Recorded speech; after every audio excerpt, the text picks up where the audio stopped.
This is another episode of Dangerous Ideas. My name is Shawn Kanungo. I'm an innovation strategist. What we do is we break down concepts and frameworks that will change your life. Oh, wow.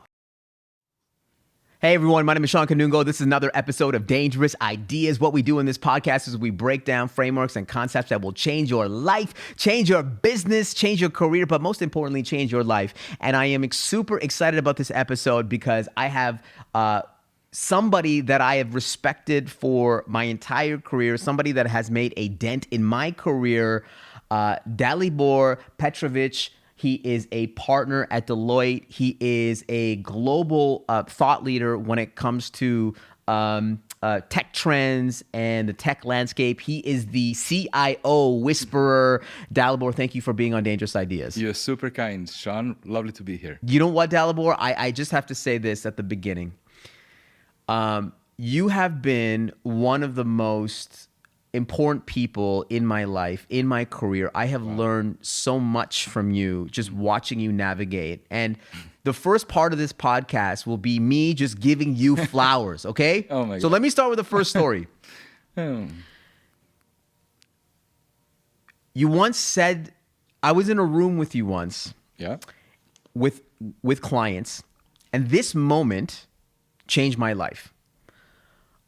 I was at a client site with you. I don't even know why I was there, but you were there, I was there, and the client was angry. The client said, Dalibor, one of your consultants is going on vacation. This was not in the original plan. Mm-hmm. And they were going off on you about the fact that one of your team members was going on vacation. Mm-hmm. And you heard them the whole time, and then you stopped and said, here at Deloitte, we don't sell widgets. We're not manufacturing a product. Our people are the people are the product at the end of the day. Yeah. And if my people need to take a vacation and they have a scheduled vacation, I'm going to let them take a vacation because this is the only thing that we have. And if you are not aligned with our values, that our people need to take a vacation, then actually I'm going to pick up this project and leave. And I stood there, I was sitting there, and I was absolutely stunned that you would pick people over projects, that you would pick people over profits, and then you were willing to give up the profits, the projects, just in servitude to your people. And that moment changed my life. Because after that point, anytime that I dealt with my people, I treated them like they are the talent. That they actually are the most important people in the room. Not me, not the clients, it's the people. It's people over profits. Yeah. I don't know if you remember this moment. It's you probably don't because it probably happens a lot. It's actually wonderful to hear that person of your caliber has such nice things to say about me, and that remembers some of these instances. Yes, there were many. I agree. I would say that one thing that I have learned, and I have learned things that when they boil down, actually quite simple and straightforward. There is not a lot of magic. Actually, it's actually quite simple. I think that the main thing continues to be to keep the main thing. Yeah. What is the main thing? In the organizational context, the main thing actually are the people. The other main thing is to do good. And the third main thing is to be kind. Mm. And to me, this is really the three legs of the stool that should inspire every leader to be a better leader, right? Number one, people in every organization. Like if you think about it, organizations are virtual concepts. Like organizations are virtual concepts. There is no such thing as an organization. What it is, it's a motive behind which humans come together. So really, it's really actually all about people, especially in today's day and age where what we do, as in our case, professional services, our assets are people. And our products are thoughts of those people. Yeah. That's what it is, right? It's thoughts of the people that we actually sell. Well, go ahead. But there is more to it also. It's thoughts of the people, but also when we really succeed is when these thoughts of these people are created in the moments where these people feel at their absolute best.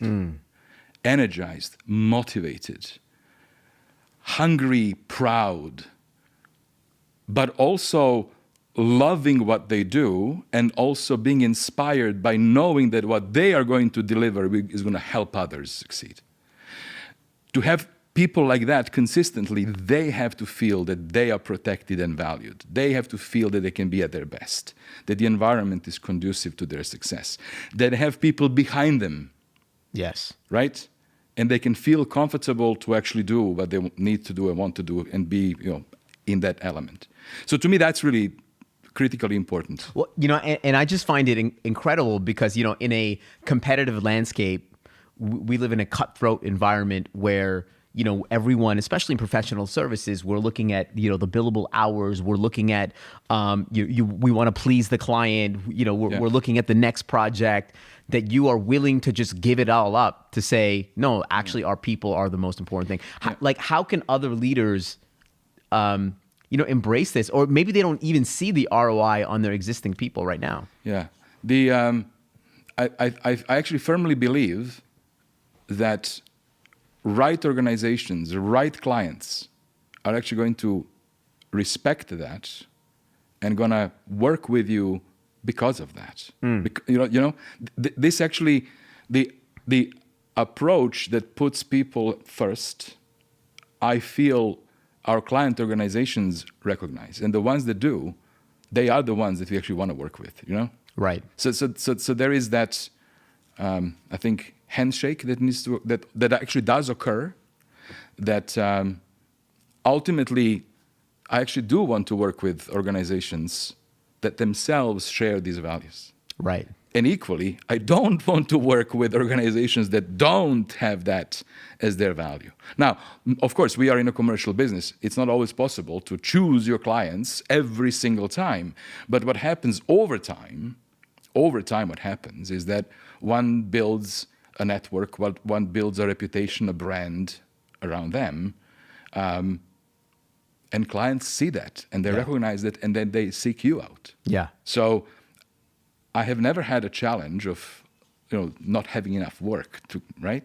And I believe that it is because the people who work with us actually are genuinely interested, genuinely want to be helpful, and I believe we are, at least I am doing my best to create the environment where they will feel safety. Yeah, feel support. I love that. And I absolutely learned that from you. So second thing I learned from you. Whenever you would enter into a room, whether it's at the client site, in the office, it's like Monday morning, it's raining. People are in their, they don't want to be there. Every time you enter a room, it's like it's like there's like this energy, there's like this ripple effect that goes across the entire office. When people ask you, how are you doing? You say to them, incredible, fantastic, super fragilistic. The energy that you come in with in the morning, when you enter in the room, it changes everyone around. It is like you can feel Dalibor come in the room. And I was so captivated by how you would just enter into a room. So the way that I now approach my life, anytime somebody asks me how I'm doing, I try to give the most positive, I am fantastic. I am incredible. I don't care if it's the Starbucks worker, the airport security guard, if I'm on a Zoom call, I always say, I am incredible. I'm feeling energized, fantastic. And I got that from you. And I actually believe that just by that simple move that you can just change the environment around you through your aura. Yeah. how did you come up with this? Did you draw inspiration from somebody else? Does it come naturally? Oh my Because God. I've stolen that from you. Yeah. So thank you very much for that. That's a very kind observation. I think that what is really important is, yes, I do that, but I do that authentically. I am not kidding. Yeah. I'm not kidding. No, I know. I actually am very optimistic and very positive, and I enjoy spreading that energy. So, and here is why. I think the answer actually is in the long-term view, is in contextualizing what's happening to all of us every day, every year, every month, every year. It's here is where I'm coming from. I wasn't born in this country. I lived my youth, elsewhere, and at some point in my early life, I left my country of origin because it was experiencing conflict and civil war, and I came to this country, and I chose Canada as a place to be. I firmly believe that we have something really special in this country, that we have managed to create a society that is a true tapestry of humanity, that somehow manages to work together in peace and in harmony towards, I think, a very bright future. And this was based on, collective inspiration, values that we've adopted over generations, welcoming everybody. So people who come from different countries that might even be in conflict happen to be peaceful in this country. This is gold. This is gold. This is such an important aspect of life, that you live in a society that is peaceful, prosperous, and welcoming. Then we are a prosperous society. We are an open society where, you can start your own business and make success. Right. And you don't have to start your business and you can still be successful. You have access to education. You have access to healthcare. It's a good life. When you put it in that context, every morning, everyone should be waking up grateful. Right. So unless people are dealing with, medical issues and things that are, in that context, hard and sad and tragic, and deal with loss, which is obviously sad and tragic, I think most of our problems are first world problems. Yeah. Yeah. Right? Yeah.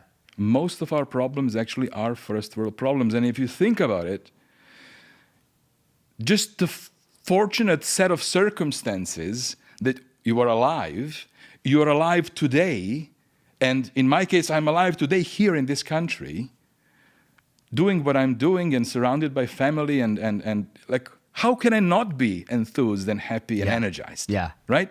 And then everything else actually builds on top of that. I'm very proud of what I get to do. I'm very proud of people that I get to work with every day.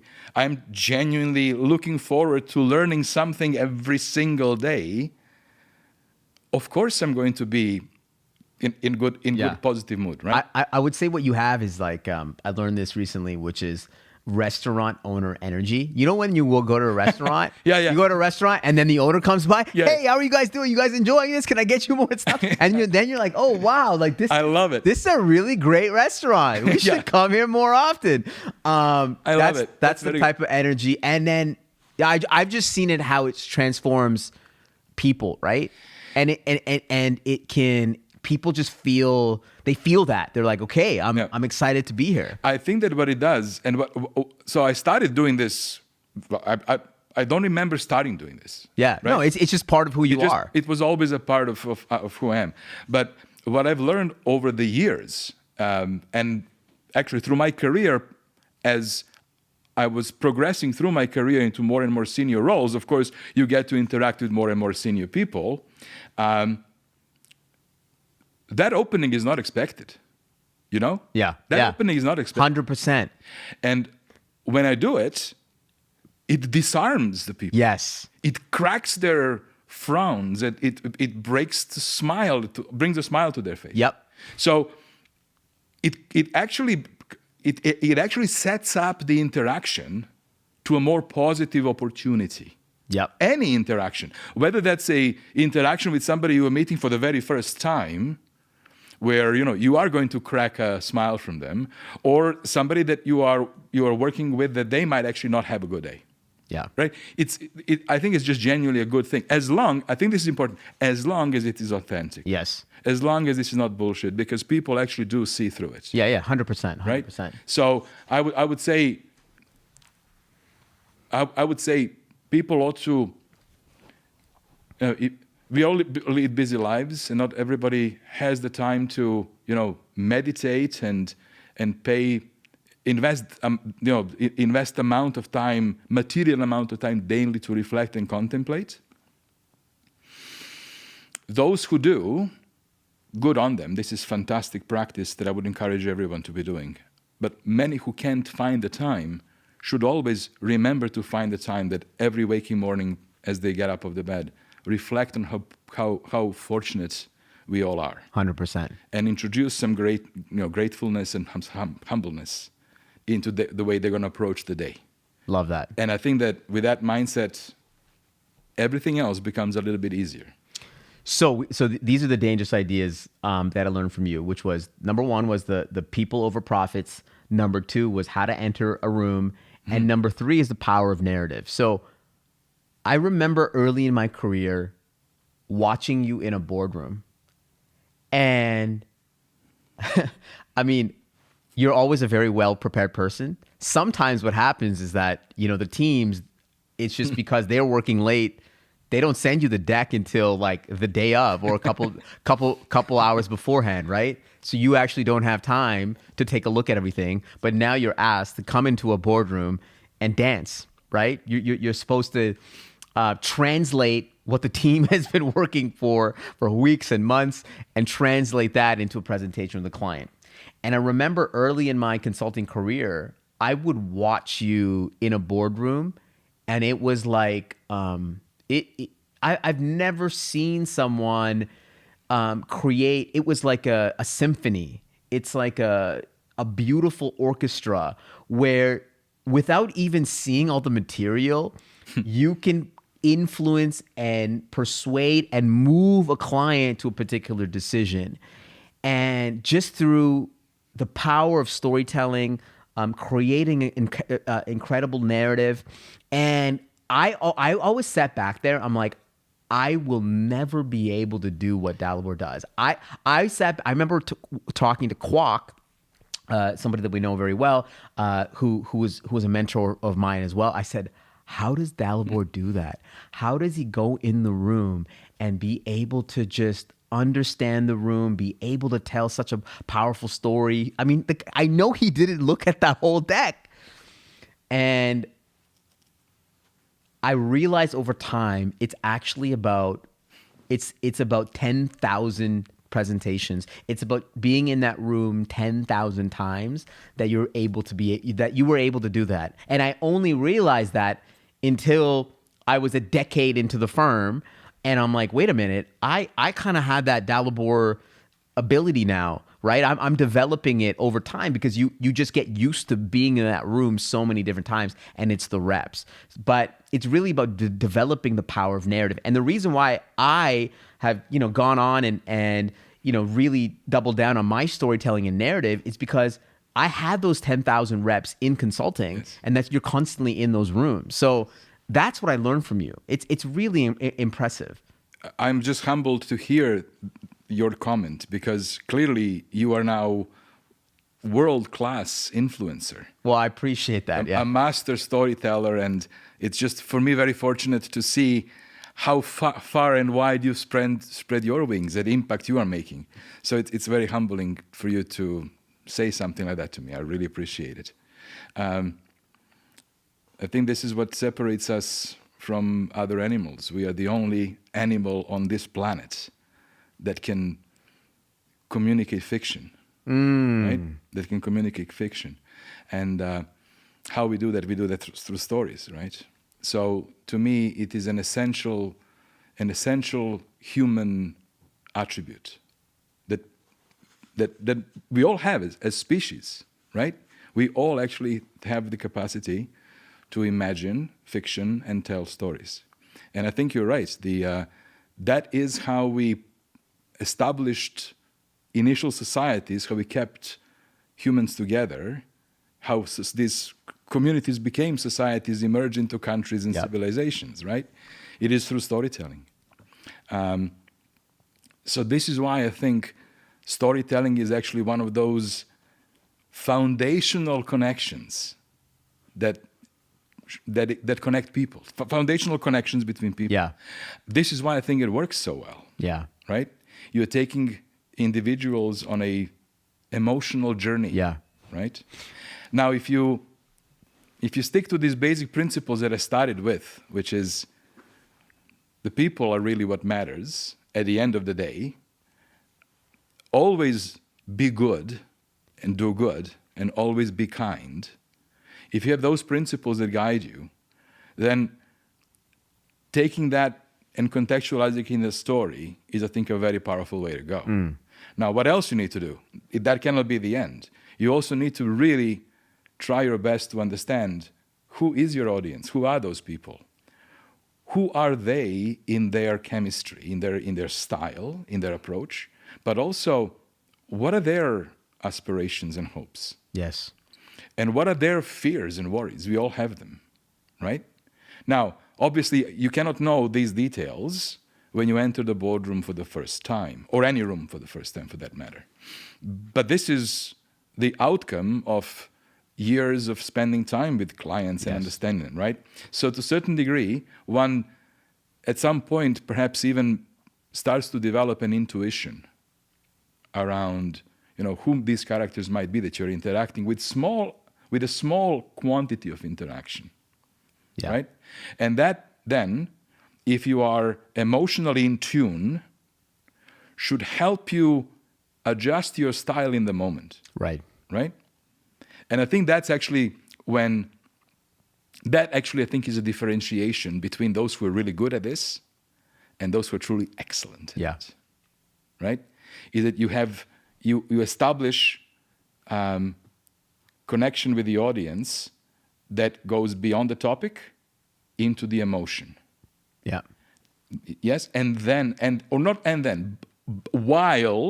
while you are engaging with this individual to try to understand where they're coming from, what is their style, what is their thing, right? So to me, those are the elements that influence storytelling in the moment. Now, I'm going to assume that the way you describe that particular circumstance is that I wasn't actually preparing the story. It was in the moment, right? It was definitely in the moment. I mean, I've seen you do this so many times, which is the ability to. It's like you knew what we wrote already in the deck, Well, and it was just like telepathic almost. And you would leave the room and you'd be like, how did he do that? It was a magic trick. I remember so many times. It's a magic trick. And I've actually seen that with other Deloitte partners too. And they do it in different ways. Yeah. It's like there's the ability to communicate that story in a different way. And it's just, every time I saw it, it was magic. And you know what? I mean, there is absolutely, you mentioned 10,000. There is absolutely something to be said about Malcolm Gladwell's 10,000 hours, right? Absolutely. Like everything else, this is the way to get to Carnegie Hall. Right? Well, you're in your case, practice, it's 10,000 boardrooms, and then you get to where you are. So So on this topic of humanity, I actually want to shift it over to the complete opposite, which is around AI, generative AI, because I know you in your conversations with CIOs, especially over the last year and a half, this has probably been the number one conversation that everyone is talking about. It's the impact of generative AI and what it's going to be doing to their particular businesses. But I want to take a broader look at it right now, because the question that a lot of people in society are asking is, with the speed of generative AI, what is the impact to jobs? What is going to be the impact for labor and productivity? And somebody that's been in the technology space and seen many different revolutions, what do you think the impact is really going to be? The impact is going to be significant. I think the impact is going to be the biggest technologically driven impact that humanity has ever experienced. Wow. I think so. That doesn't necessarily in and of itself mean that the impact is going to be bad or good, but it'll be that impactful. It'll be very impactful. Throughout our existence, we have always been in a business of innovation as species, right? And we managed to innovate and figure out how to grow our own food. We managed to figure out how to live together in larger communities. When we started settling in villages and then cities, we managed to figure out how to organize ourselves to prosper, how to establish civilizations. And then our continuous innovation helped us automate our muscles. And that was a significant, impactful transformation. Like that muscle automation essentially occurred as industrial revolution 250 years ago.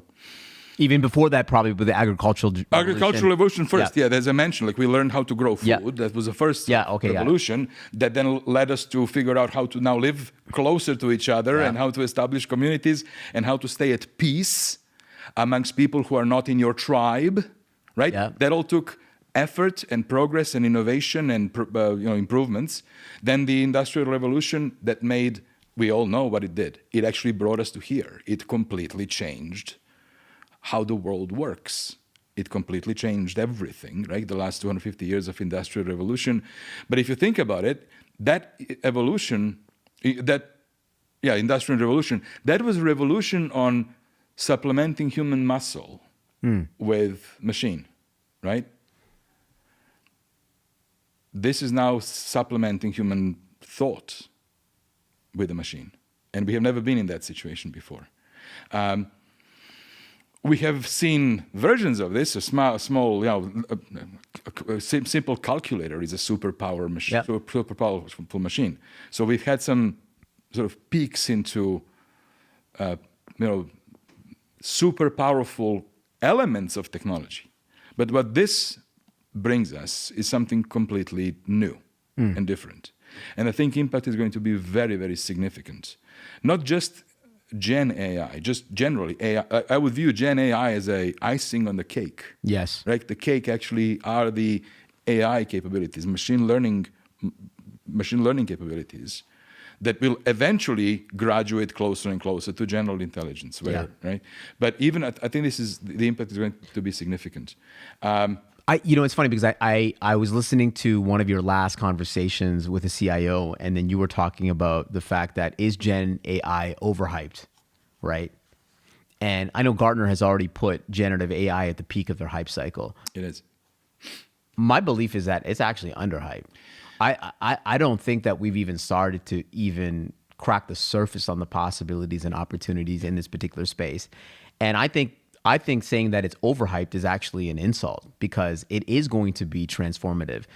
To me, what's different, and you can correct me if I'm wrong, what's different about this revolution than the internet or the mobile revolution, you had the internet and we called it the World Wide Web. It was able to democratize knowledge.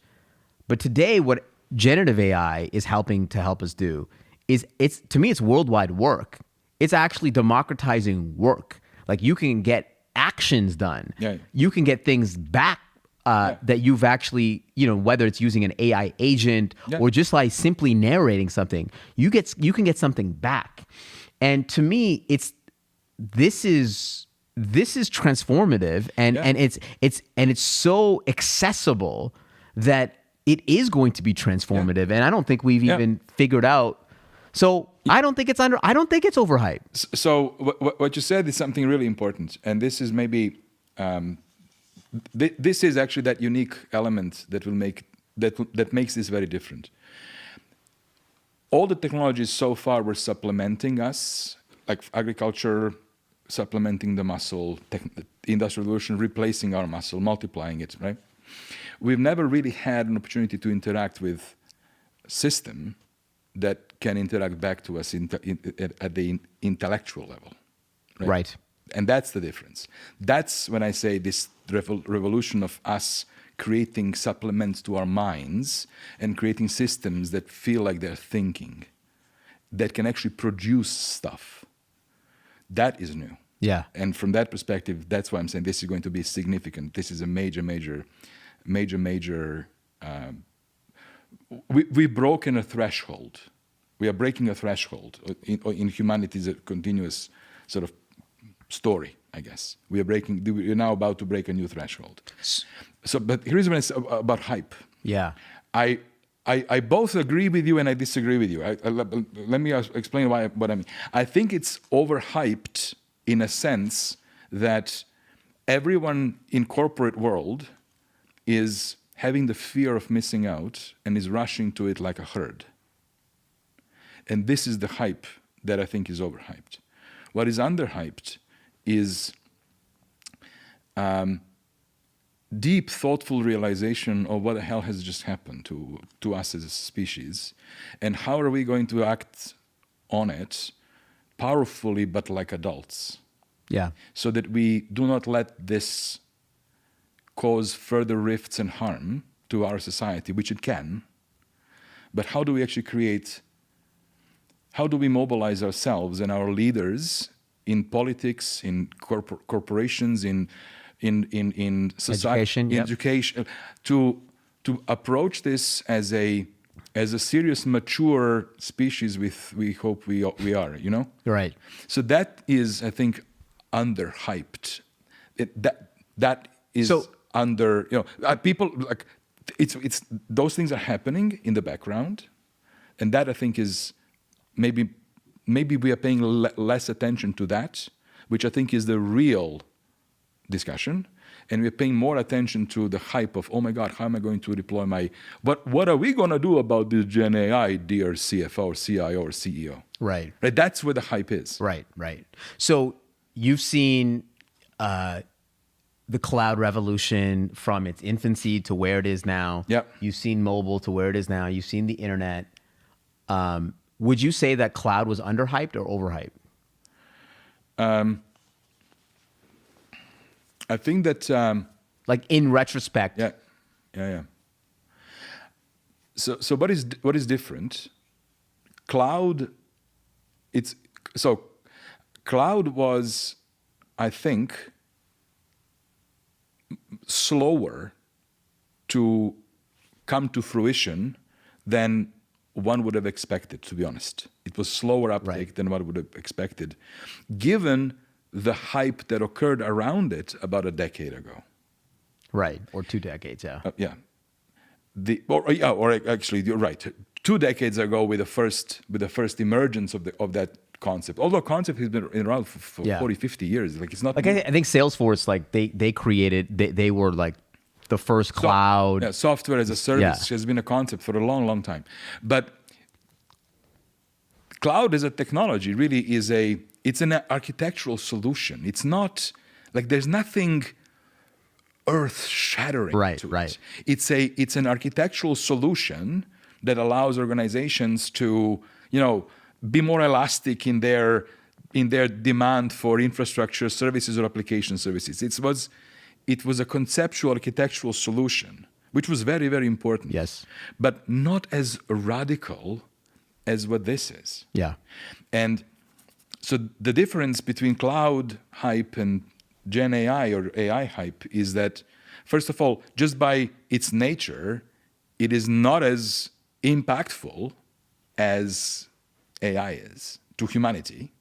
Second, this revolution that we're experiencing now, an uptake, is dramatic. Like no one has ever seen this level of uptake on this short time, which is, I think, another telling sign of people intuitively realizing that we are crossing the threshold. They want to be part of it, right?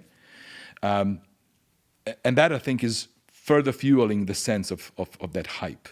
That hype combined with fear of missing out. Yeah.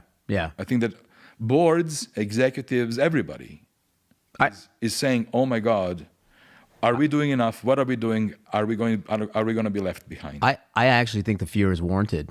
And my belief is that not enough people are experimenting and trying things out and being in the weeds. Most people are like, yeah, I tried ChatGPT. Like, they're not spending enough time to build a muscle because the world is changing. So I actually think that the hype, that's why I think it's underhyped. Yeah, underhype. Yeah, I see your point. So like yesterday I was doing something with my kids. I was playing around with, because ChatGPT came out with GPT 4.0. Yeah. And its ability to, like, just through voice narration, like, my kids have been using Alexa and like Google forever. Hey, Google, get something done. Hey, Alexa, get something done.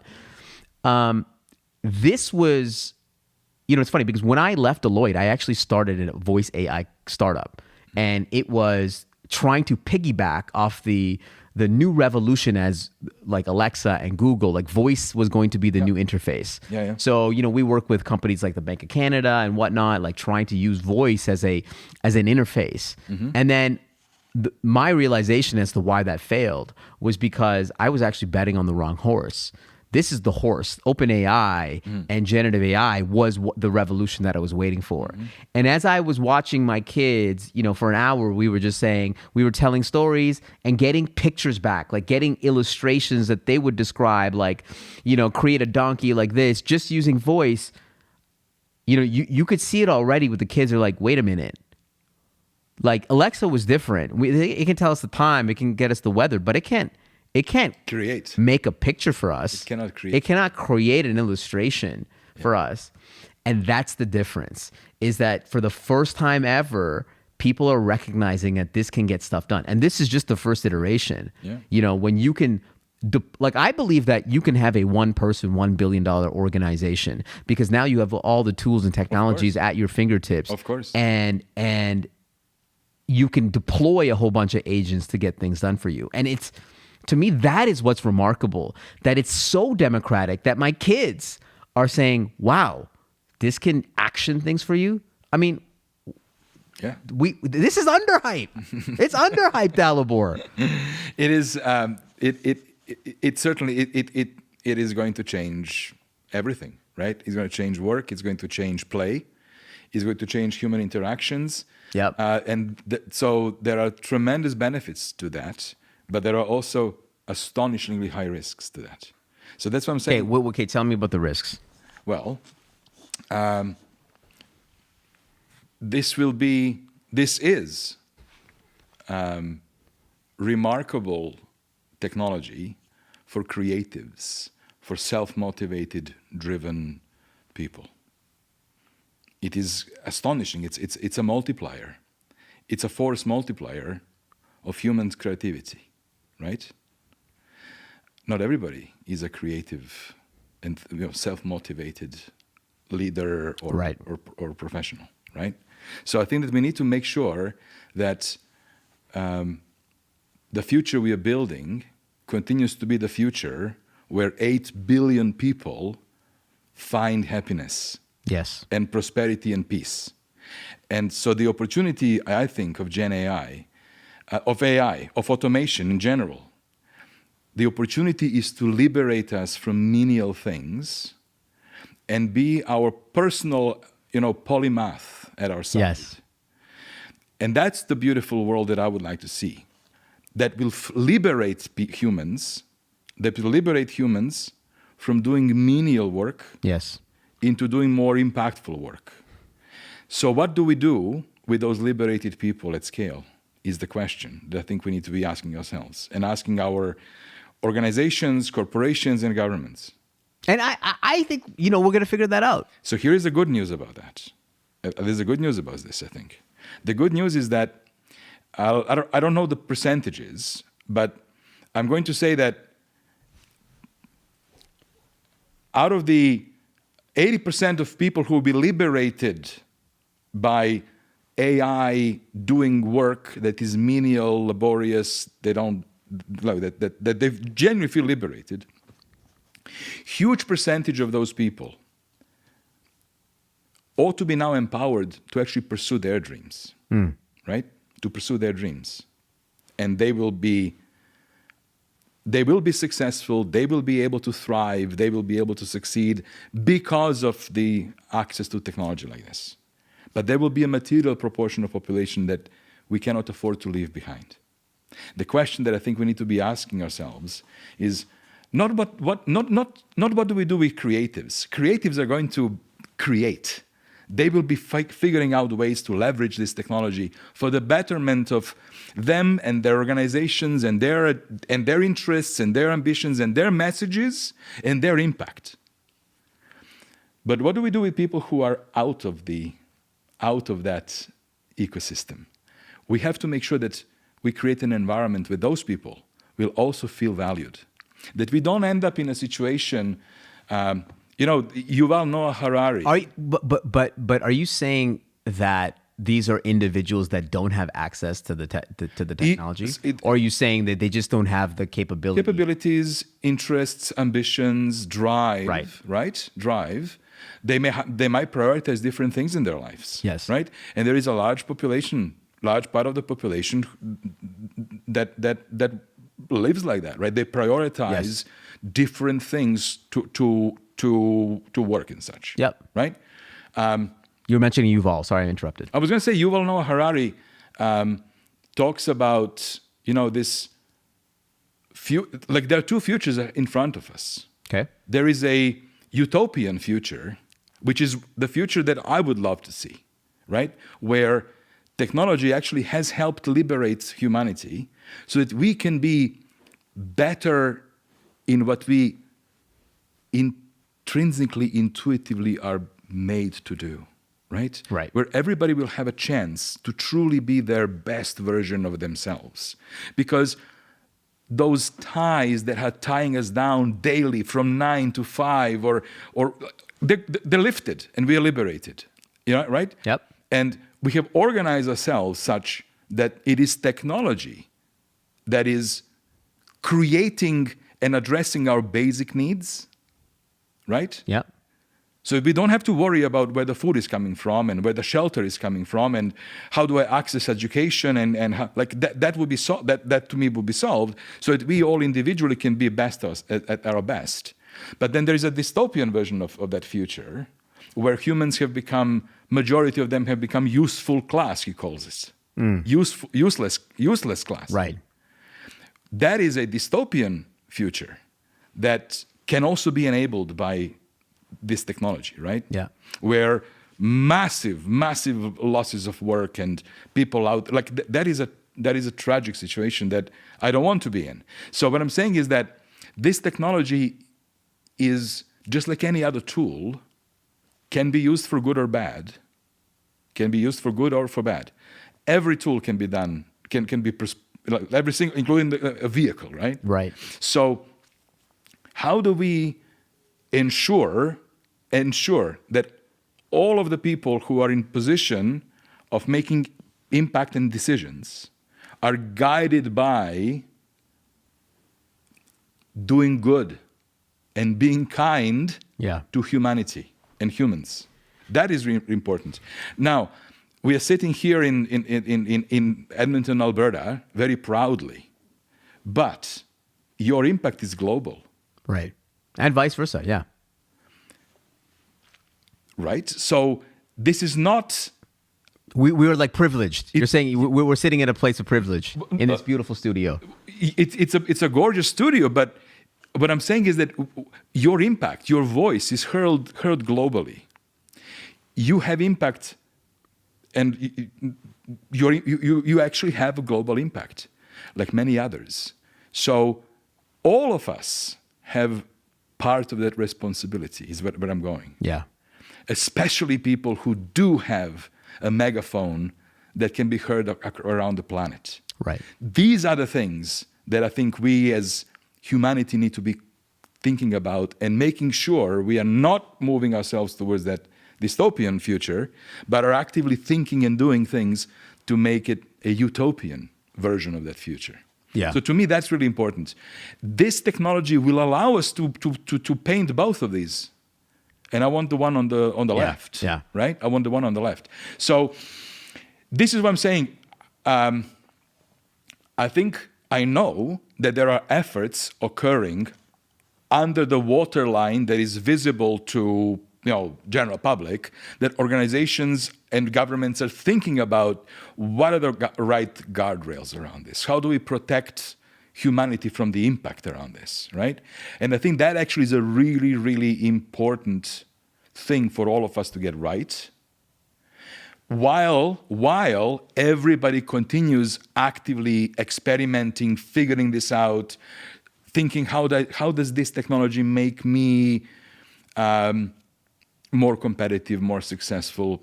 Like all of those things are happening. You're right, and this is where the hype is occurring. Yeah. Perhaps not enough hype, as you say, right? But I'm saying that there is a foundational aspect here that is as of yet unresolved, that has to be resolved to prevent us from going into the wrong direction as humanity. Yeah? To me, what's exciting about this is, and I keep on, giving this stat, that more people have access to generative AI through their smartphones than to having clean water or decent sanitation services, meaning more people have access to this technology through their smartphone than having decent toilets. So what does this mean? Like, it means like somebody in like my cousins in Bangladesh, who probably don't even have the best toilet situation, can actually take a 1,000,000-line Excel document and come up with insights and visualizations. Instagram and Facebook has already rolled out generative AI on. You go to any of these platforms, it's already rolled it out. It's already a base level. Every tech company is going to roll it out. So my question is that when everyone has a superpower, what is the superpower? What we're doing is we're actually rolling out this superpower to everyone. Yeah. And now more and more people are saying, wait, I can create here. Yeah. I don't need all these like legacy infrastructure to create a bank, to create a business, to create whatever. Yeah. I remember about a decade ago when, we had all the thought leaders, like Bill Eggers and Paul McMillan. They wrote the book Solution Revolution, I think. Solution Revolution, correct. One of the books that they had was, one of the solutions that they talked about was M-Pesa, right? That in Africa, they didn't have all this legacy infrastructure. Yeah. So instead of like building out their existing financial institutions, they actually went and skipped the whole process and went right to phones, Correct. like mobile banking. Yeah. Well, today, now that everyone has access to this technology, like you can skip the step, and I actually think that's beautiful. It's amazing. I was on a panel last week with a bunch of tech leaders in the government in Ottawa, and one of the panelists said that, well, in order for us to get to generative AI, we first need to like figure out how to get, like, we're still using paper. We still haven't even really figured out the internet. And until we figure that out, we're not going to be able to get Gen AI. And I actually hated that response. I know. I actually say, this is already accessible to my kids. I know. How can you not see that you could take a step back and ask a different question? Yeah. You see, that's part of that. I don't, of course, I don't know who you spoke with, but to me, that would be an evidence of, not everybody here is seeing the opportunity in the same light. Right. And as a consequence, not everybody sees the risks in the same light either, right? Right. So what you just said previously about your cousin in Bangladesh is the power. We are going to be very soon, I hope really soon, at the point where 8 billion individuals will have access to all of humans' knowledge at their fingertips, and access to a genius in their hand. Most creative, most well-advanced polymath. I call them polymath. Yep. We started thinking like, is this AI going to be like my supercharged executive assistant? No, actually, it's more. Is it going to be my orchestrator? No, it's more than orchestrator. It's going to be my advisor. It's actually more than advisor. It truly is a polymath. Yeah. You have access to a genius in whichever domain you choose to want to have a genius next to you, right? So I think that just this thought exercise of saying, imagine a world where every human being through handheld device has access to all the knowledge of humanity and access to geniuses that can Yes. create stuff, what will be the social economic dynamic in that world? Yeah. This is something that we just cannot predict. No, we can't. We can't. It's funny. Sam Altman was on this podcast called the All In Podcast. They asked him, what is do you see generative AI being like everyone has a incredible assistant? He says, actually, I think it's more like everyone having an incredible, chief of staff that actually can push back on you. It's not just agreeing with everything that you're saying. It's actually Good. executing. Yeah. It's organizing, executing, and advising and pushing back when you're wrong. Yeah. That's what Sam Altman sees as the future of this, and everyone having it. It'll be dramatically disruptive. So tell me this: who do you think is going to win in this space? There's this dangerous idea that the next Coca-Cola is waiting. With the advent of the refrigerator in the 1800s, the biggest winner in the refrigeration age was not the refrigerator companies, but it was Coca-Cola. That they were now able to store their products in these refrigerators, and people around the world would have access to this product. Yeah. So it's not necessarily and maybe the same is true for these LLMs, like maybe, OpenAI or Gemini, or maybe they're not going to be the ultimate winners in this space, but really the applications will be the real winners. What do you think about this?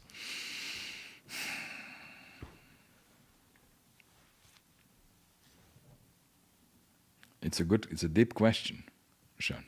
It's a good question, very good question.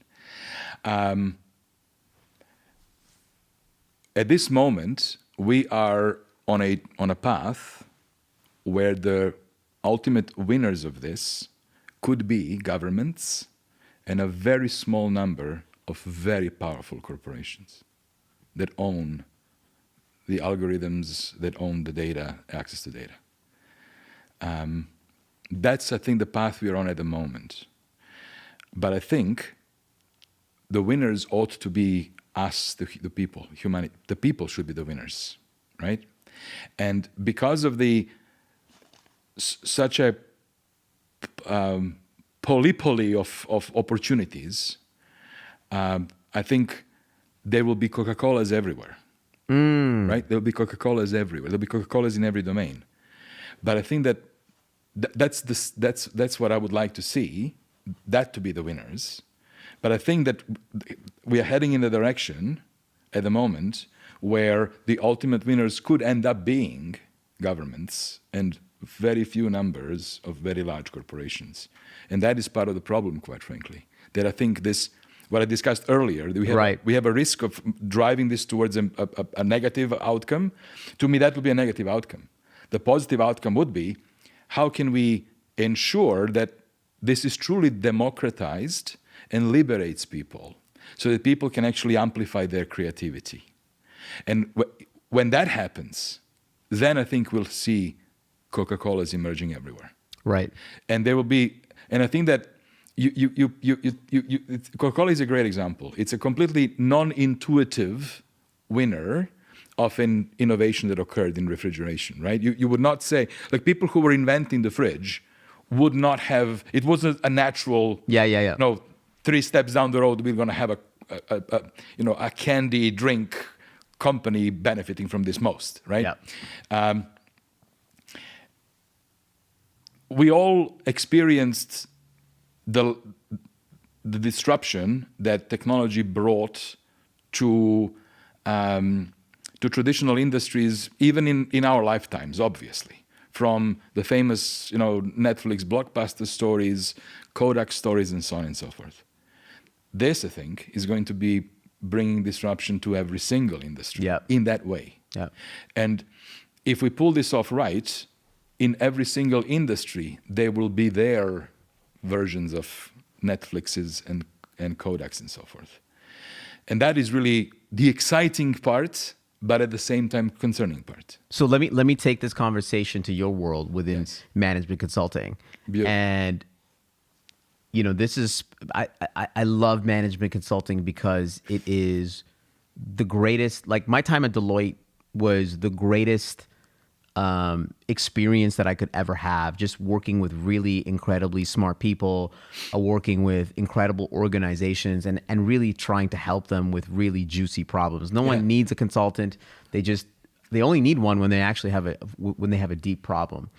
But with generative AI being able to do so much, like I could just, to me, the number one use case for generative AI today is actually its data analytics capabilities that you can throw in a massive Excel document and it can come up with insights, analysis, and visualizations at your fingertips. Like, to me, that's like incredible, because as you know, somebody who's deep into the data world, cloud, AI world, that, we needed like a really smart, like data analyst or data scientist, like, hey, Dan Blackburn, come here. Can you analyze this? Oh my God, exactly. And now that skill is way more democratized.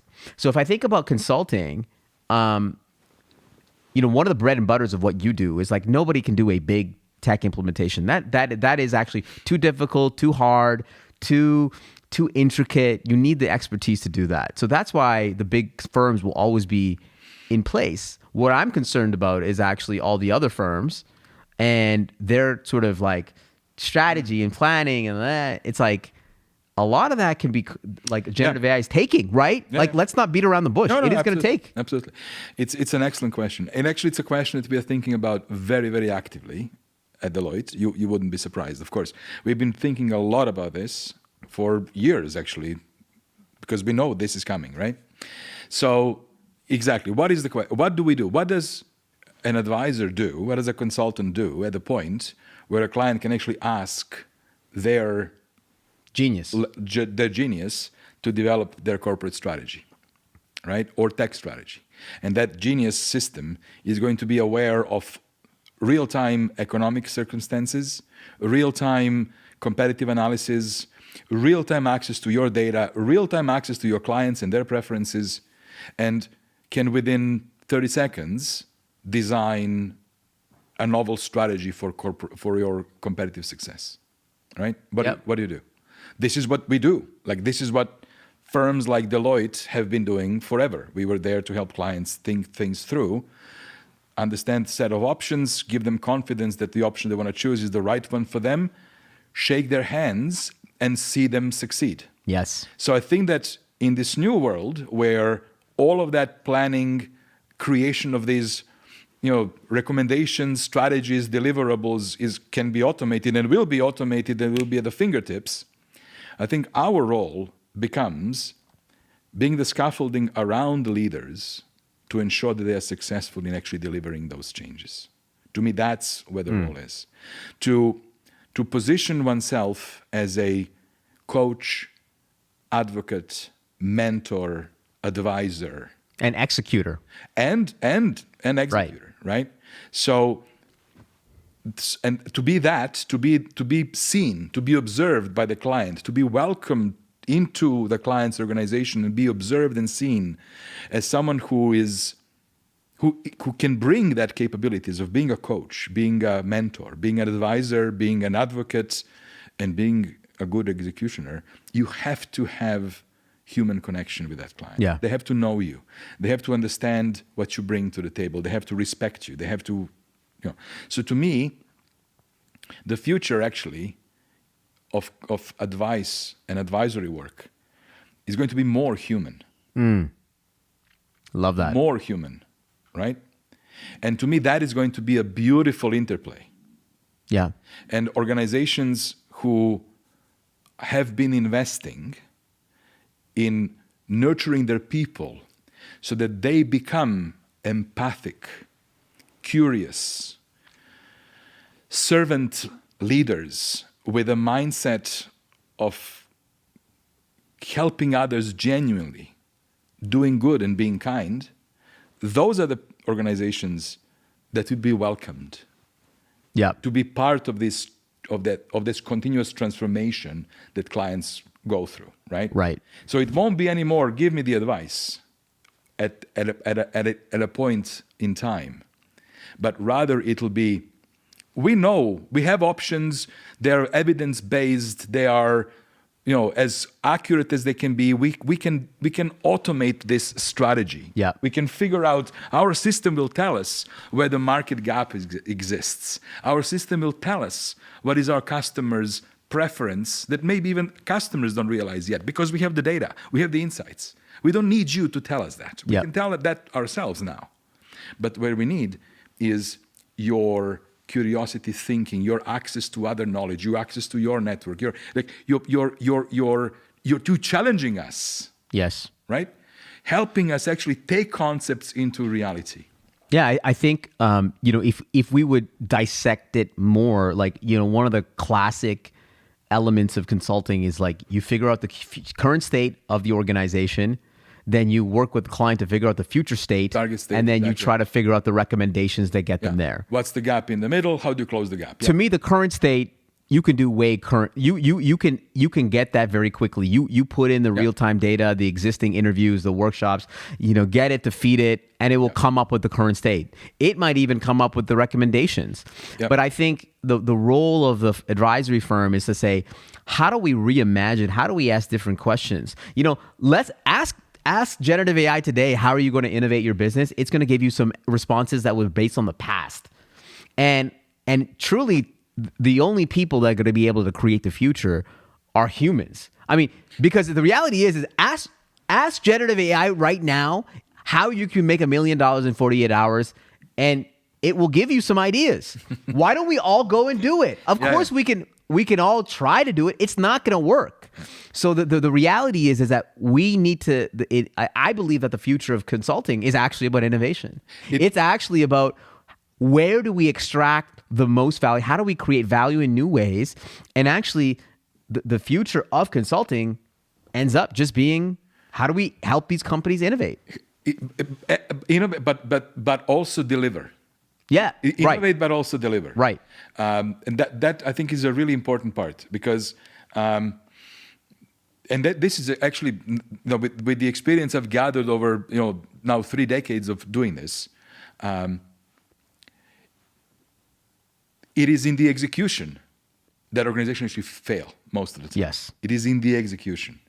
And to me, the balance, the right balance is going to be, yes, how do we help them imagine better futures, and how do we help them actually bring them to life? Exactly. To me, that is where this will need to go. And bringing concepts into life, into executing against ambitions. When you peel it down, it actually is all about motivating people. Yes. It's about people again. Yep. It's about making sure that you have the right people around you with the right mental mindsets, with right motivation, with right people around themselves, with right connections, with right interactions and relationships. When you have right people cascaded throughout, lined behind that ambitious, compelling, exciting future, that's where things can get. That's how you should get things moving. Yeah. And to me, that there would be an important part of the future of advice and consulting. It's actually to help not just imagine and think about better futures, but be there with clients to help them mobilize, help them drive that forward, that change forward. So if you think about the landscape of management consulting, who do you think, other than Deloitte, like what do you think, who do you think are going to be the winners in this space moving forward in this advisory space? I think those that continue to focus on who continue to select, onboard, and grow right white people who have right level of curiosity, resilience, emotional intelligence, compassion, attitude that they drive their professional pleasure from serving and seeing others succeed. Organizations who have an abundance of individuals like that are going to be organizations that will be best able to pivot from, let us create PowerPoint decks Yeah. to let us now spend times with our clients, the Marys and the, Marys and Bills and Bobs and Anupams and others, and help them succeed by being there with them, bringing them advice, bringing them perspectives, coaching them, asking them challenging questions, working with them and their teams teams Yeah. to surface what really needs to get done and being there to execute. That requires a permission. That requires also, I think, human connection. So to me, that's, when I say the future is going to be more human, that's what I mean. Right. There will be less and less need for report generations, Yep. less and less need for articulation of PowerPoint slides. And, so I think one thing that I want to bounce back to you, I don't know if you remember this. One thing that you left me with is your incredible innovative mindset. You are such a great pioneer, and you are pushing the borders, and you have always been pushing the borders. And I remember, I don't know if you remember this one though. Okay. When you and I did a strategy piece of work for a client in Calgary, and we were going to present to the board, and you came up with the idea to actually create a video instead of a deck. Remember that? Yeah. Yeah. And we actually went and Filmed the whole you thing. produced, Yeah. produced It's like a documentary. documentary, right?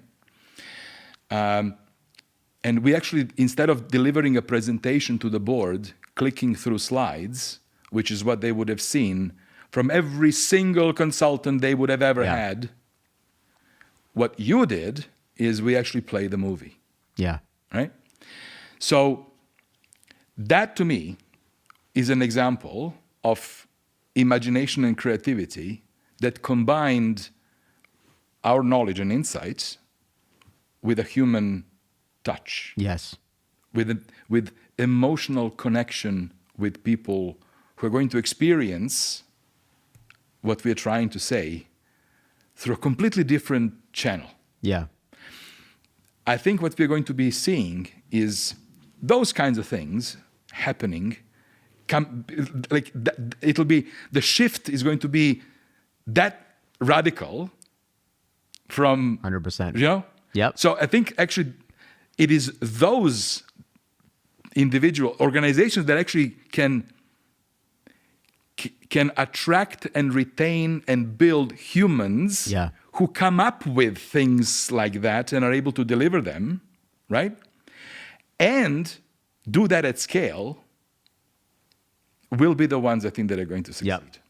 I totally agree, and thank you for saying that.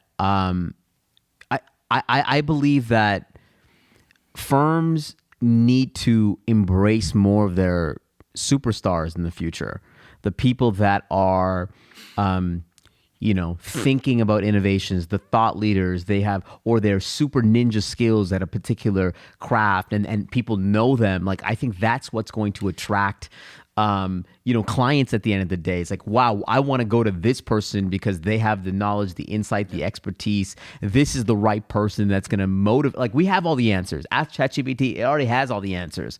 But who is going to actually inspire and motivate us to the future? And it's going to be more superstar driven because, all these firms have always been about, you work here, I'm going to put a number on you, go here, we can replace you with anybody. But I think clients will be like, I want to work with Dalibor. That's another very sophisticated and wise observation. I actually agree with you.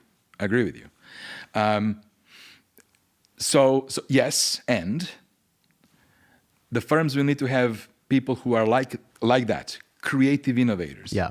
People who are the empaths, people who are undoubtedly experts in the domain that they bring, but they also have empathy and curiosity. Yes. Right? It'll be a blend of people, but the work itself, I think, is going to be all about not just helping clients imagine, but being there with them along Yeah. for the journey. 100%. And why is that important? Because organizations, if you think about organizations as going concerns, right? Yeah. Going concerns, they are staffed by people who typically are there to deliver against existing mandates.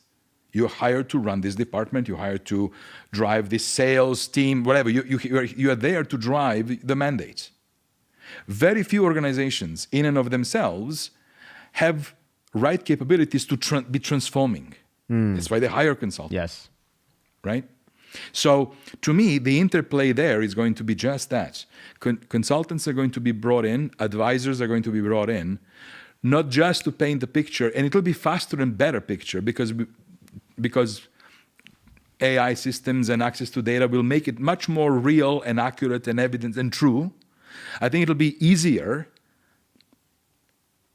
but continuing to actually be plugged in to help organizations through those changes that lead them to that target state. Yep. That, I think, is where the human work 100%. will continue. That, I don't think you can automate that. Nope. You cannot automate that.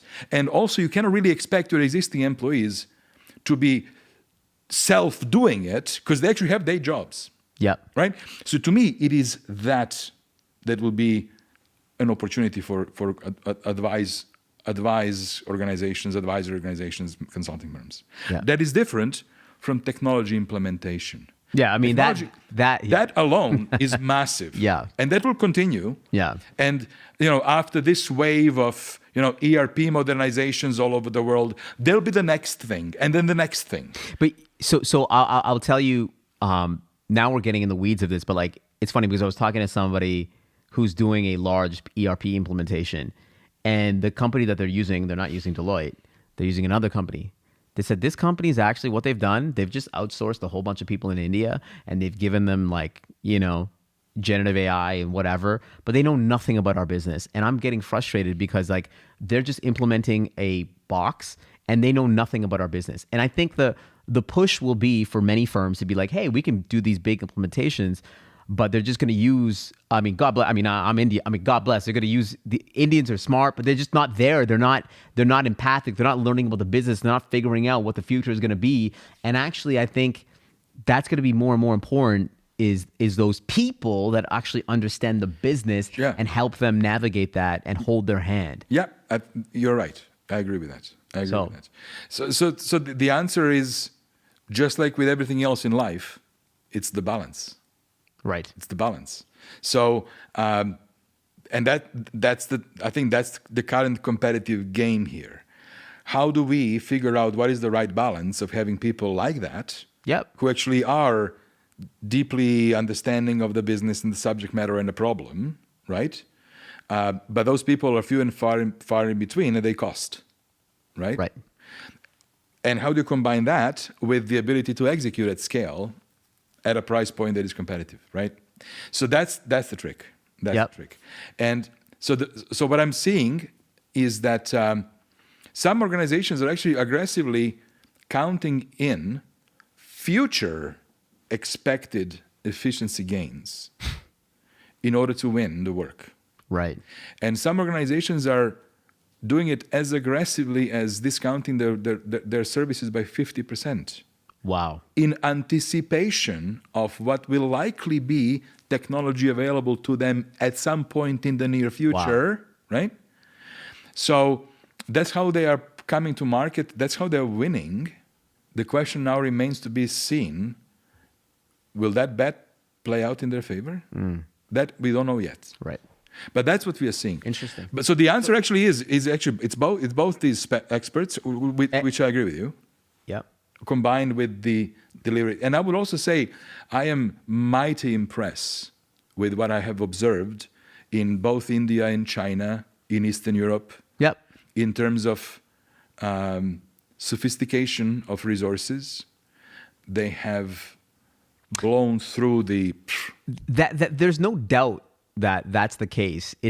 But I think it goes back to the idea as to why these advisors exist. They're there as the scaffolding to inspire, to motivate, to move them along.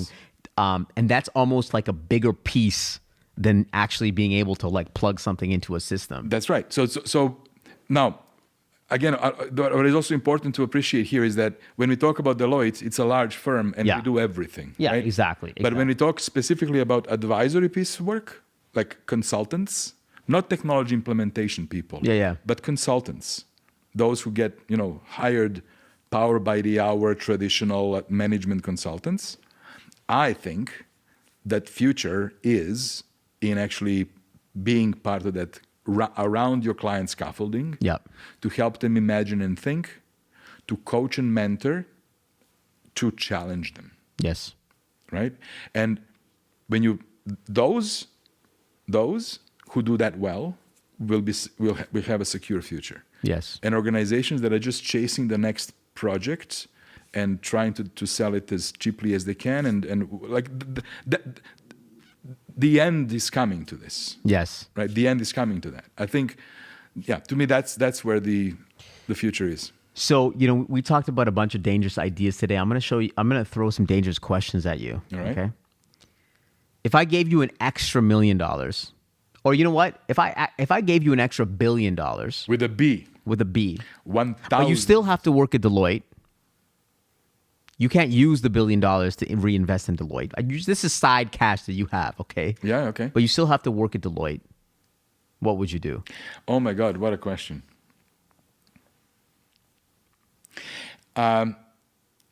Would it be too cheeky for me to say that I would do exactly what I'm doing? I already knew that you were going to say that almost. I am. No, and that's testament to the value that you're creating for the organization and the fact that you love it. And I think that it's obviously clear, right? So I feel extremely fortunate and grateful to have had the opportunity. yeah, And I will go back to the beginning. Make sure that the main thing remains the main thing, right? That's Yeah. the main thing. Yep. And to me, the main thing consists of these three things. It's really people. It's do good, and be kind. yeah, Deloitte has created an environment for me, being a platform, that allowed me to actually do that. yeah, I want to say every day. Maybe not every day, but most of the days, right? I have an opportunity to do that, to be with people, to do my best to help people. yeah, I'm not distinguishing here who these people are, whether these people are clients or our partners or our collaborators or our own teams, just general people. So be kind to people, do good, right? With people and for Yep. people. And to me, that's really, at the end of the day, what matters at the end of the day, right? And with that mindset, if you any problem can be approached with that mindset. Every problem, right, can be approached with that mindset. And I think that when you do, you almost cannot help but. yeah, yeah. No, it's a great answer.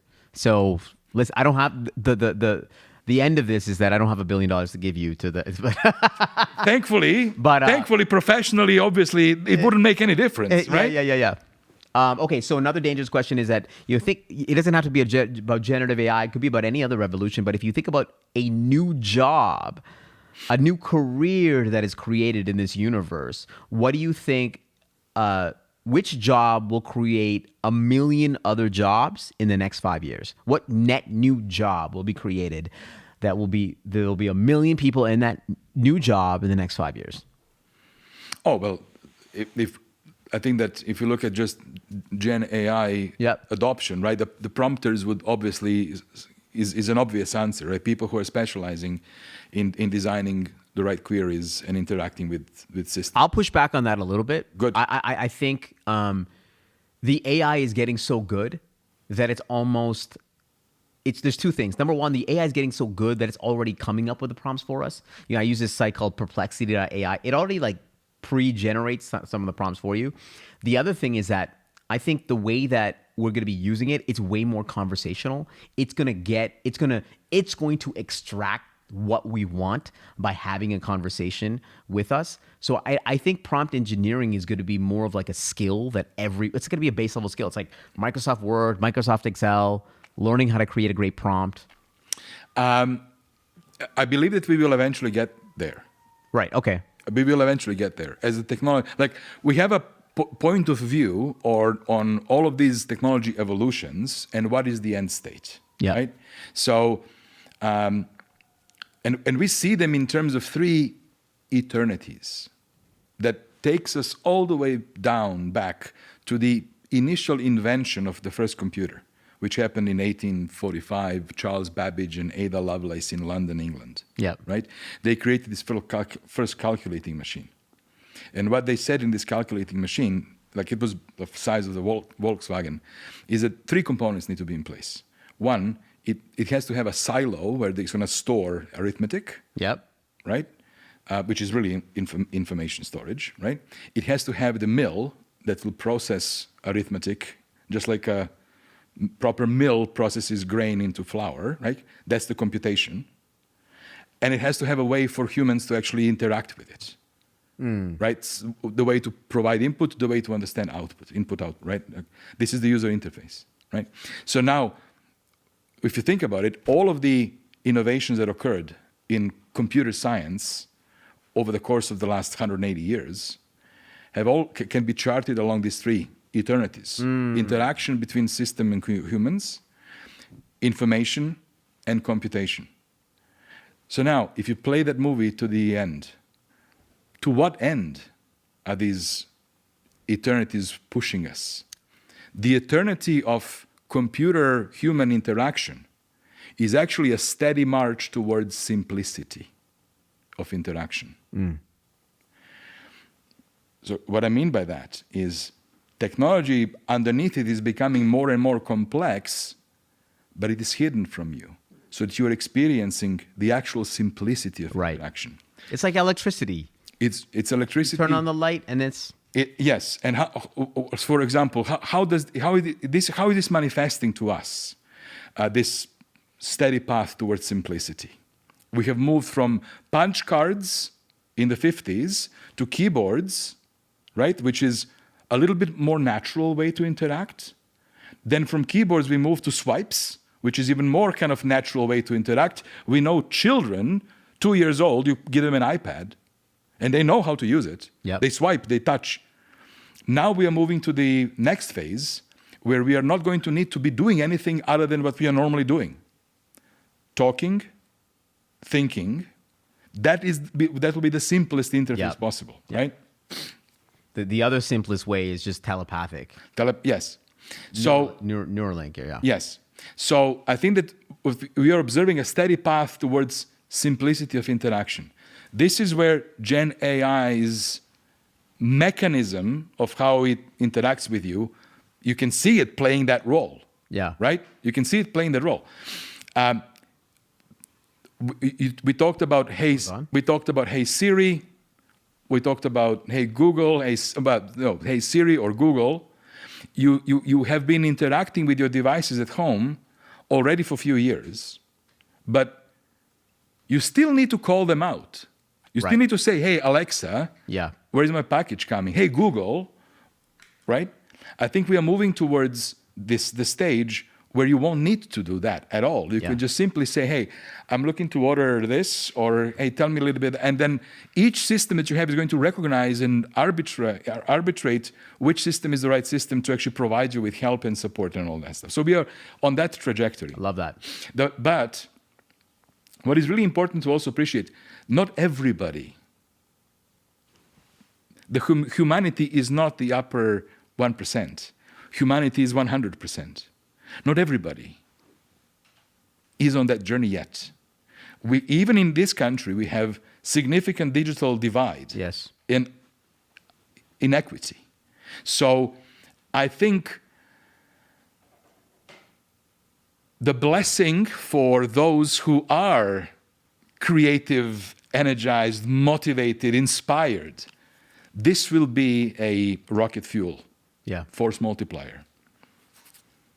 We cannot forget about the rest of the population. who might not have access or knowledge, Yeah. right? No, you're right. You're right. You're right. Absolutely. So therefore, Going back to it, it's like we need to make sure that. we got to make sure this works for everybody. Yeah. Right? Because it will be so disruptive that if we leave a large population behind, this is going to be a problem for everybody. Yeah. Right? This will be a social disruptor that could lead to upheavals. Yeah. That we must prevent and protect ourselves from. Now, so prompt is kind of the thing, right? I think that I think eventually it will disappear, just like a typist disappeared or a phone person disappeared. But I'm not sure it will be disappearing that quickly, because I think that like one thing that, and then maybe this is not for the recording, but when you and I operate, we are operating at the like 0.01 percentile of thinking. And Yep. you are a very, very, very small population, Right. right? And you and I are absolutely benefiting from this technology and from 100%. leveraging it to amplify the voice and amplify the message and strengthen the brand and pass on good stuff. But there are billions of people who ain't there yet. Right. Right? So how Well, most people that I interact with, they're not. right? They're not there yet. So this is if this starts pulling too hard, too fast, it might snap from the rest. Right. We cannot allow that. Right. That can be a damn revolution. You know what I mean? Yeah. No. So the question is, how do we now do this as adults in a mature way that actually benefits the whole of society, right? No, I love that you're bringing this. I love that you're bringing this perspective, because I think it's a very humanitarian way of looking at At the end of, at the conversation around artificial intelligence. At the end of the day, it must be that, I think. At the end of the day. Interesting. It must be that. It must be that. Because at the end of the day, all of us, when you skim the clothes and the roles, at the end of the day, all of us actually everywhere want similar things. Yep. Right? We want safety. We want respect. We want our families to prosper and thrive. We want to leave the world better. Like all of us have, most of us share very similar ambitions, have same concerns and fears. And that actually works literally for everybody. Everybody. Like the poorest person still wants safety. Yeah, and prosperity 100%. and betterment for their children, and the wealthiest person still wants the same for them. Yes, You know, exactly. so how do we make this work for everybody? Is the big question, and I think we actually what is beautiful is I think we can create that, we can do that. We cannot do it in isolation. We cannot do it. It cannot be done in isolation. It has to be done as I think, a global effort. It has to involve everybody, right? But there needs to be a global agreement on this. So maybe that's where The new jobs. Yeah, exactly. Maybe that's a yeah. medicine. That's maybe the new job. Yeah. How do you become? So this is actually a good transition, Dalibor. How to be a humanist? Yes. How do you become an evangelist and humanist that lifts populations up? Right? Because that's what it should really be about. Yeah. At the end of the day, right? So I'm curious. Last question, which is, what advice would you give to a new graduate that is coming out of university, college? Oh, If you would go back, or if you look at the graduates that you're hiring today, what advice would you give?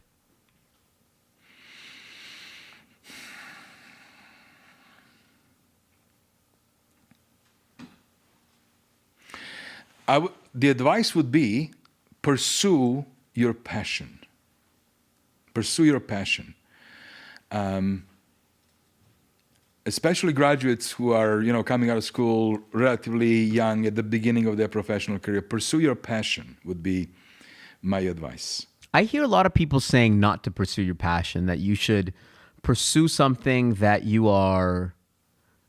just to explore, and then you will find your passion. Well, pursue your passion is like finding your passion, finding what you're passionate about. It's pursue your passion. Are you familiar with Ikigai? Yeah. It's the what are the three things? Four petals. What comes all together? The four petals. Yes. Right. That are intended to help you validate or uncover or discover your purpose. Right. The first petal is essentially, what do you love? What are you passionate about? Right. What do you love doing? Right. The second petal is, what are you good at? Yep. Because you can love certain things that you're just genuinely not good at. Yeah. Like, I love listening to piano. I can't play it. Right. But I love it. Yeah. The third is what the world needs. Yes. Right. And then the fourth is, can you make a career out of it? Can you make a living out of it? Right. Yeah. And in the middle is the intersection. But I actually think it ought to start with, what do you love right. doing? What are you passionate about? So right. to me, that would be my first advice. Understand the Ikigai model. It's a very useful model, would be actually my first advice. Look at the Ikigai model. Second advice, start with your passion. Yeah. Right? At the end of the day, if you truly love what you're doing, if it truly sits in your passion sort of overlap of this model, you will genuinely, you will, if you love what you do, it truly will not feel ever like work. Yeah. Right? And I know this is a stereotypical saying, yeah. but it is actually very true. And it is so important, I think, for all of us to find the way that they love the contribution that they are making. Yes. That's really important.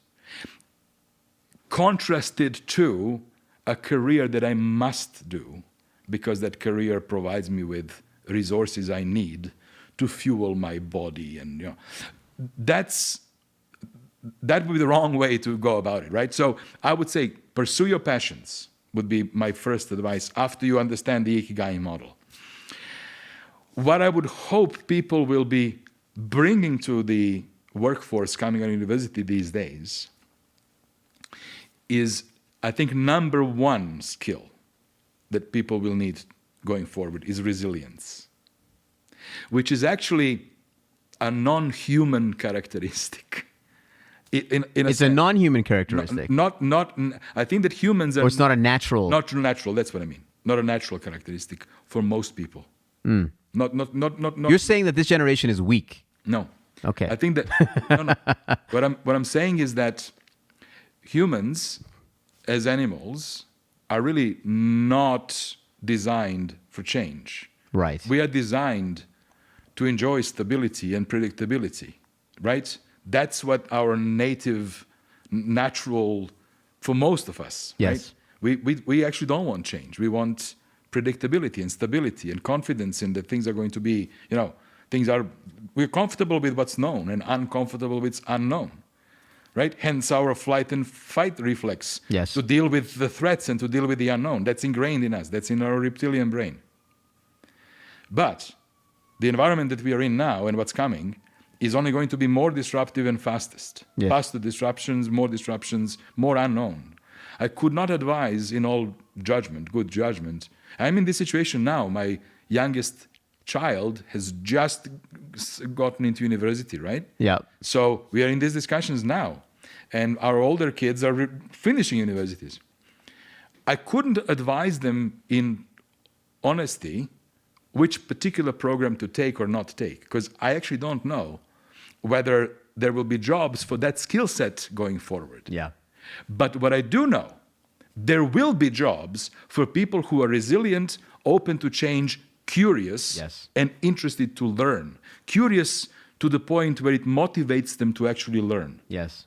So to me, if you combine these two things, it's you, a student. Passion, resilience. So figure out your passion, figure out what you really love doing, make sure that you're good at it, connect it to doing good, and validate that there is opportunity actually for you to make a career out of it. But start with your passion and build your resilience skills, fuel your curiosity, and try to be good and be kind. I love that. That's it, right? And I think that to me is the right mindset. Yeah. I actually don't think that the current young generation is weak or not resilient at all. And I am reminded of that every day when I'm working with people who are both on our client side, but on our side, most junior folks that we hire. I am actually encouraged to see the caliber that we have. And even more encouraging to see the caliber that we have, connecting it back to my, early pro-Canadian society comments, people who are from everywhere, different breeds, histories, ethnicities, coming together, they are brilliant people. Yeah. And I feel encouraged that things will be fine watching these young people do what they do, how they do it, right? So I'm actually quite optimistic on that front. Incredible. Well, Dalibor, this was as magnificent as I thought it would be, as fantastic as I thought it would be. Just to close it off, obviously I said some very flowery things at the beginning. I'll close it off with this. You may not know this, Dalibor, but I get standing ovations now. Sometimes, not all the time. But my first standing ovation actually was delivered from you. You may not remember this, but at some point during our Western Partners meeting, you were talking about all the innovations that we were doing in the region. And you were praising the work that I was doing and the team was doing. And you actually got everybody to stand up and give me a standing O. And that was his first standing O that I've ever gotten in my entire life. And I can't tell you how much I appreciated that moment and that recognition during that time. And it goes back to the fact that you put your people over anything else. And I really appreciate everything that you've given me for my career. And I can't, and this, if this is any sort of I'll have it on record of what type of person and leader that you are. So I really thank you for being on this pod and sharing your wisdom with us. It's humbling to hear you. Thank you so much. It's it's very humbling. Thank you. Well, thank you so much. We'll see you on the next one, guys.